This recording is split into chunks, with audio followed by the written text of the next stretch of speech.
Kolkata TV ডিজিটালে Bhaswati রয়েছে আপনাদের সঙ্গে। আর যে বিষয় নিয়ে কথা বলবো, ওয়েদার আপডেট।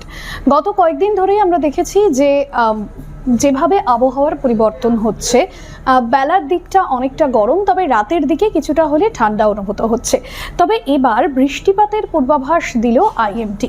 কি জানানো হয়েছে যে দেশের বেশ কিছু রাজ্যে বৃষ্টিপাতের সম্ভাবনা রয়েছে। বঙ্গোপসাগরে নতুন করে নিম্নচাপ তৈরি হয়েছে এবং যে নিম্নচাপ এই মুহূর্তে বঙ্গোপসাগরের উত্তর থেকে পশ্চিমে অবস্থান করছে, যার জন্য মূলত উপকূলবর্তী যে সমস্ত এলাকা সেখানে সব থেকে বেশি প্রভাব পড়তে পারে। মনে করা হচ্ছে যে সমস্ত কেরল এবং মূলত তিরুবনন্তপুরমের সমুদ্র সৈকত যে সমস্ত এলাকাগুলো রয়েছে সেখানে সব থেকে বেশি প্রভাব ফেলতে পারে।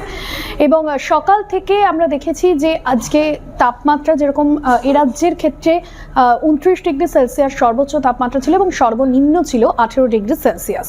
তবে বেলা বাড়ার সঙ্গে সঙ্গে তাপমাত্রা বেড়েছে, তবে রাতের দিকে তাপমাত্রা কিছুটা হলেও কম থাকে। উত্তরবঙ্গে এবং দক্ষিণবঙ্গে কিছুটা হলেও এই প্রভাবটা থাকবে। তবে মনে করা হচ্ছে যে উত্তরবঙ্গ এবং দক্ষিণবঙ্গে যে উপকূলবর্তী এলাকাগুলোতে সেখানে মূলত এই আবহাওয়ার প্রভাব থাকবে। ভারতের বেশ কিছু জায়গায় এই আবহাওয়া ছিল এবং বৃষ্টিপাত সন্ধ্যের পর থেকে হচ্ছে কেরলের বিভিন্ন জায়গায়, যার প্রভাব পড়েছে এ রাজ্যের আবহাওয়াতেও।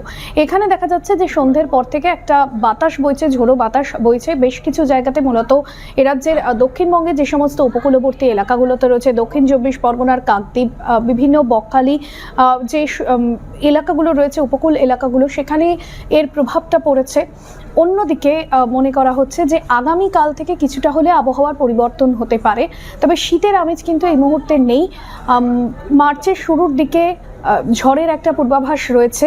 তবে আপনাদের জানিয়ে রাখি যে আবহাওয়ায় যে পরিবর্তন, উত্তরবঙ্গের কয়েকটি জেলায় সকালের দিকে কুয়াশা থাকবে। সমুদ্রে যাওয়া নিয়ে এখনো পর্যন্ত কোনো রকম কোনো নিষেধাজ্ঞা জারি করা হয়নি।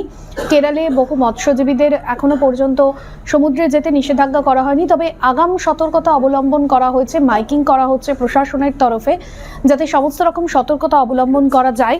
অন্যদিকে এই সময় আবহাওয়ার যে পরিবর্তন, সেই পরিবর্তনটা কিন্তু খুব একটা অস্বাভাবিকও নয়, কারণ শুধুমাত্রই যে বঙ্গোপসাগরে তৈরি নিম্নচাপ এ রাজ্যের আবহাওয়ায় একটা প্রভাব ফেলছে শুধু তাই নয়, এই সময়টা আবহাওয়ার একটা পরিবর্তন হয়, যেরকম শীতের একটা শেষ এবং বসন্তের শুরু। এবং এই সময় রাজ্যের বিভিন্ন প্রান্তে কিন্তু বিকেলের পর থেকে যে আবহাওয়াটা রয়েছে, কোথাও গিয়ে একটা বসন্তের অনুভূতি আসছে।